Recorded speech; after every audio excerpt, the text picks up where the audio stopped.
ஒரு நாள் மணியன் தன்னோட ஊர்லேருந்து கிளம்பி ஈரோட்டில் நடக்கிற வார சந்தைக்கு போனான். அங்கே போய் பார்த்தா அவனோட ஊரை சேர்ந்த மருதன் கொடைகளை வச்சுட்டு வித்துட்டு இருக்கிறத பார்த்துட்டு ஆச்சரியப்பட்டு போனான். ஏன்னா அவன் குடை வியாபாரம் பண்ணுறான் அப்படிங்கிறதே அவனுக்கு தெரியாது. அதனால் அவன் எப்படி வியாபாரம் பண்ணுறான் அப்படிங்கிறத கொஞ்சம் தூரத்தில் இருந்தபடியே இவன் கவனிச்சிட்டு இருந்தான். கொஞ்சம் நேரமானதும் ஒல்லியான ஒருத்த மருதனோட கடைக்கு வந்தான்.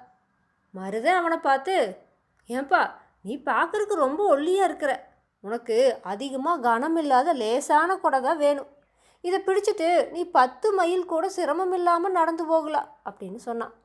வந்தவனும் கொடையை பிரித்து நல்லா பார்த்துட்டு திருப்தி அடைஞ்சு அதோட விலையை கொடுத்துட்டு அதை எடுத்துகிட்டு போனான். இதுக்கப்புறம் ரொம்ப குண்டாக இருக்கிற ஒருத்த குடை வாங்கிறதுக்காக மருதனோட கடைக்கு வந்தான்.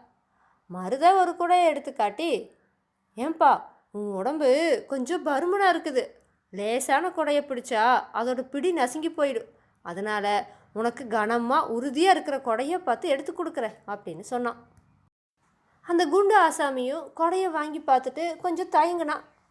மருத உடனே, என்னப்பா இப்படி சந்தேகப்படுற, சந்தேகமே வேண்டாம், இந்த கொடை ரொம்ப உறுதியானது, உன்னோட உடம்புல வெயிலோ மழையோ விழாமல் தடுக்கிற அளவுக்கு இது அகலமானது அப்படின்னு சொன்னான். அந்த பேர்வலையும் குடையை வாங்கிட்டு போயிட்டான். அப்போ மணியன் மருதனோட கடைக்கு முன்னாடி போய் நின்றுட்டு, என்ன மருதா கொடை வியாபாரமாக செய்கிற அப்படின்னு கேட்டான். மருதனு, ஆமாம் வா வா உட்காரு அப்படின்னு சொன்னான். மணியனும் சிரிச்சுட்டு, நீ ஒல்லியாக இருக்கிறவங்கிட்டும் குண்டாக இருக்கிறவங்கிட்டும் பேசி குடை விற்றதை கேட்டுட்டும் பார்த்துட்டு தான் இருந்தேன். சரி என்னைய பாரு, நான் ஒல்லியாம் இல்லை குண்டாம் இல்லை, எனக்கு எப்பேற்பட்ட குடையை கொடுப்ப அப்படின்னு கேட்டான்.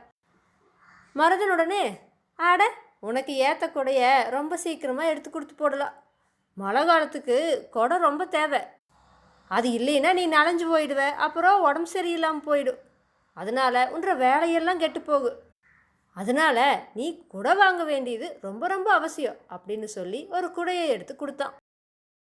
மணியனும் அந்த கொடையை வாங்கி பார்த்துட்டு, இது அப்படி ஒன்றும் நல்லா இல்லையேப்பா அப்படின்னா. மருதனும், ஆட அப்படியெல்லாம் சொல்லாத, நீ மட்டும் இந்த கொடையை பிடிச்சிட்டு நின்னா உன்னைய பார்க்குறவங்கெல்லாம் யாரோ லட்சாதிபதி தான் நிற்கிறாங்கன்னு நினைப்பாங்க, கொடையை பிரித்து நின்னா உன்னைய ஒரு ஜமீன்தாருன்னு தான் சொல்லுவாங்க, இந்த கொடையை பிடிச்சிட்டு நீ ஒரு குதிரை மேலே சவாரி செஞ்சினா உன்னைய ஒரு மகாராஜான்னு தான் நினைப்பாங்க, தெரிஞ்சுதா அப்படின்னா. மணியனும் கொடையை விரித்து பார்த்துட்டேன், இந்த அளப்புலெல்லாம் நான் மயங்கிட மாட்டேன்னு சொன்னான். மருதனும் ரொம்ப பணிவா, நான் சொன்னது பொய்யே இல்லை, தாங்கள் மட்டும் இந்த குடையை பிடித்து கொண்டு தெருவில் போய் பாருங்கள், அப்போது உண்மை தெரியும் அப்படின்னு சொன்னான். மணியும் சிரிச்சுட்டே, என்னப்பா இது இப்போ என்ன தாங்கள்னு அடைமொழியெல்லாம் போட்டு பேசுறியே அப்படின்னு கேட்டா. மருதனும், இந்த குடையை தாங்கள் கையில் பிடித்ததுமே தங்கள் மதிப்பு உயர்ந்து விட்டது அப்படின்னா.